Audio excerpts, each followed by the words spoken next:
नमस्कार साथियों, आप सभी का स्वागत है आपके अपने YouTube चैनल वी एजुकेटिव में।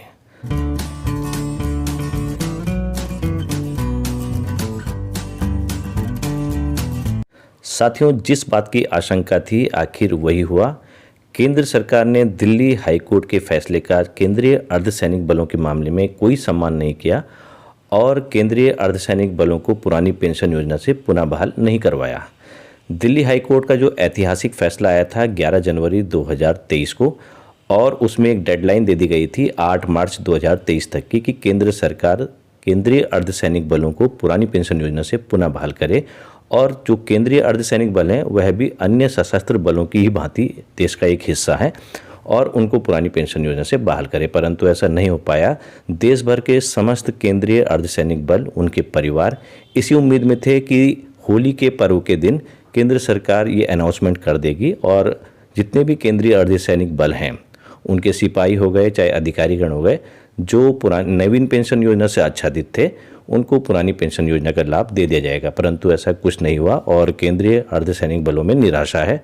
लेकिन इसके भी कई पहलू हो सकते हैं कि केंद्र सरकार ने अभी ओपीएस को क्यों नहीं बहाल किया, और केंद्र सरकार ने अभी जो दिल्ली हाई कोर्ट है उससे रिक्वेस्ट की है कि उन्हें 12 हफ्ते का समय इसमें और दिया जाए पुनर्विचार करने के लिए कि पुरानी पेंशन योजना को पुनः बहाल करने हेतु जो भी तकनीकी पेंच आ रहे हैं पहले उसको दूर किया जाए और उसके बाद ही पुरानी पेंशन योजना को पूर्व की भांति यथावत लागू कर दिया जाए। तो कई साथी अभी भ्रम की स्थिति में हैं कि हो सकता है केंद्र सरकार अभी एसएलपी दायर करके सुप्रीम कोर्ट चले जाए इस फैसले के खिलाफ और ये मामला ठंडे बस्ते में चले जाए। जैसे कि विभिन्न सोशल मीडिया के प्लेटफॉर्म के माध्यम से कई वीडियोस में हम ये भी सुन रहे हैं कि सरकार सुप्रीम कोर्ट चले जाएगी, एसएलपी दायर कर देगी और उसके बाद ये मामला ठंडे बस्ते में चला जाएगा। परंतु हर सिक्के के दो पहलू होते हैं, एक पॉजिटिव और एक नेगेटिव। तो आपको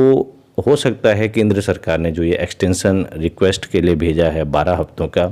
वो पॉजिटिव वे में ही भेजा हो, क्योंकि इसके कई तकनीकी पेच होते हैं। पुरानी पेंशन योजना को पुनः बहाल यदि करना है तो उसके कई तकनीकी पेच है,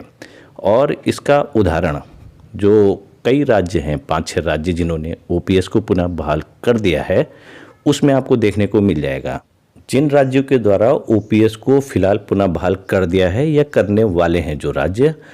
उनमें जो कर्मचारी है या शिक्षक है, उनका जो एनपीएस का पैसा है वो पीएफआरडीए में जमा है, और पीएफआरडीए ने साफ इनकार कर दिया है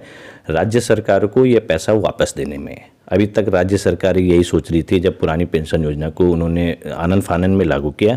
कि जो पीएफआरडीए में जमा पैसा है वो राज्य सरकारों को वापस मिलेगा। उसी का एक कॉर्पस फंड बना के पेंशन फंड के रूप में जो अब जिनको एनपीएस से ओपीएस में लाया गया है उनको पेंशन दी जाएगी रिटायरमेंट के बाद। परंतु ऐसा संभव नहीं हो पाया और अकेले राज्य की बस की बात नहीं है कि इतने बड़ा जो फंड है उसको एकत्रित कर पाए बिना केंद्र सरकार की मदद से। तो अगर हम पॉजिटिव वे में देखें तो केंद्र सरकार के मन में भी कहीं ना कहीं यही आशंका है कि जो केंद्रीय अर्धसैनिक बल हैं उनकी यदि पुरानी पेंशन योजना को आनन फानन में लागू कर दिया जाए, जो दिल्ली हाई कोर्ट का फैसला आया ऐतिहासिक उसको नज़ीर मान के, तो जो पीएफआरडीए का रूल कहता है कि जो एनपीएस का पैसा है वो वापस नहीं होगा। अभी हाल ही में देश की जो वित्त मंत्री है श्रीमती निर्मला सीतारमण जी के द्वारा, उनके द्वारा भी अभी स्पष्ट कर दिया गया है कि पीएफआरडीए में ऐसा कोई प्रावधान नहीं है कि वो एम्प्लॉय का और एम्प्लॉयर का पैसा वापस कर पाए। तो यदि केंद्रीय अर्धसैनिक बलों के समस्त सिपाही हो गए या फिर अधिकारीगण हो गए, वो जो नवीन पेंशन योजना से इस समय आच्छादित हैं या पीड़ित हैं, यदि वो पुरानी पेंशन योजना में जाते हैं तो ये स्वाभाविक है कि वे अपना एनपीएस का पैसा भी लौटाने के लिए केंद्र को आग्रह करेंगे, और उस समय पीएफआरडीए का वही रूल सामने आएगा जिसमें कोई प्रावधान ही नहीं है। पुरानी पेंशन योजना यदि लागू होती है तो पीएफआरडीए के रूल में कोई ये प्रावधान नहीं है कि एनपीएस का पैसा वापस किया जाए। तो हो सकता है केंद्र सरकार अभी जो 12 हफ्तों का एक्सटेंशन लिया है उसको मंथन करके ये जो पीएफआरडीए का रूल है इसमें कुछ अमेंडमेंट करे, ताकि जो एनपीएस का पैसा एम्प्लॉय का और एम्प्लॉयर का दोनों का है वो वापस करने में कोई तकनीकी पेंच ना आए और इसका फ़ायदा केवल केंद्रीय अर्धसैनिक बलों को ही नहीं मिलेगा, बल्कि समस्त राज्य जहां जहां एनपीएस को छोड़कर ओपीएस को पुनः बहाल किया जा रहा है उन राज्यों को भी मिल सकता है, यदि यह संभव हो पाया तो, यदि केंद्र सरकार की यही मंशा रही तो यदि आप सकारात्मक रूप में देखेंगे तो ये पहलू हमें नज़र आता है जो केंद्र सरकार ने एक्सटेंशन मांगा है। अब इसके कुछ नेगेटिव पॉइंट्स में हम आते हैं। ऑफिस मेमोरेंडम एक जारी हुआ था 3 मार्च 2023 को, और ये जारी किया गया था government of India, ministry of personnel public grievance and pension, department of pension and pensioners welfare की ओर से। और इस मेमोरेंडम में कुछ विकल्प दिए गए थे और सोशल मीडिया में विभिन्न प्लेटफॉर्म्स के माध्यम से, विभिन्न चैनल्स के माध्यम से ये प्रसारित किया गया था कि 1 जनवरी 2004 के पश्चात जो नियुक्त शिक्षक कर्मचारी हैं, केंद्रीय कर्मचारी, उनको भी अब पुरानी पेंशन योजना ओपीएस लागू कर दी जाएगी। परंतु इसकी सच्चाई ये है कि जिन केंद्रीय कर्मचारियों की नियुक्ति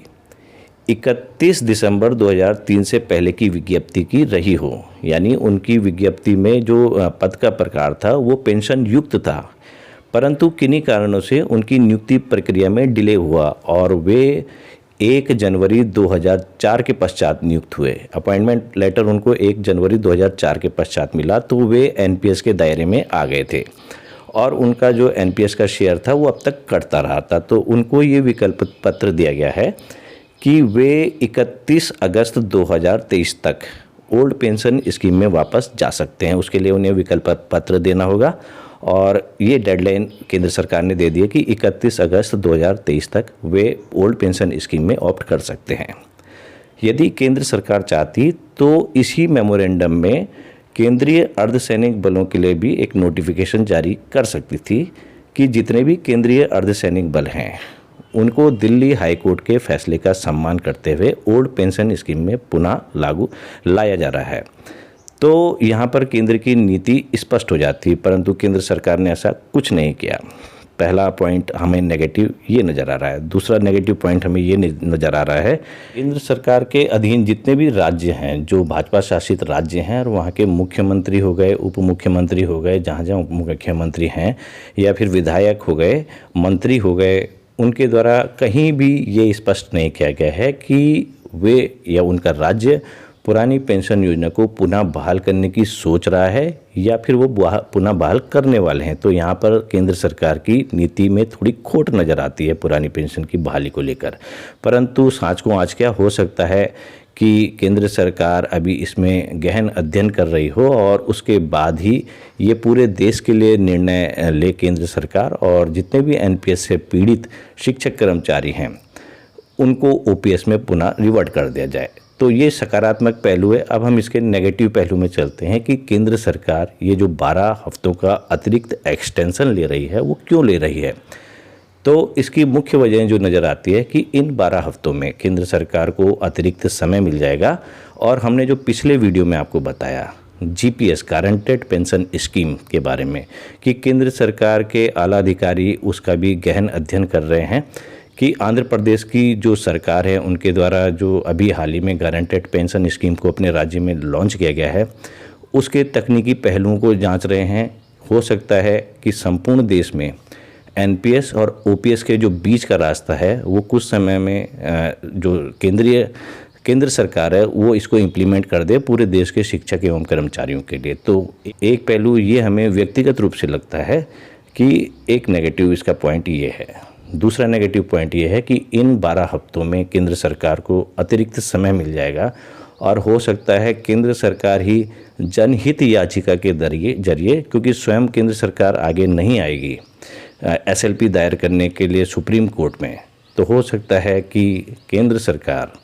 जनहित याचिका दायर करके इस फैसले के खिलाफ सुप्रीम कोर्ट जाए और ये मामला ठंडे बस्ते में चले जाए। तो कई नेगेटिव पहलू भी हैं और पॉजिटिव पहलू भी है, लेकिन हम सबको धैर्य बनाए रख के चलना है आगे, क्योंकि एग्रेसिव होके हम कोई ऐसा कदम ना उठाए जो कर्मचारी आचरण नियमावली के खिलाफ जाता हो।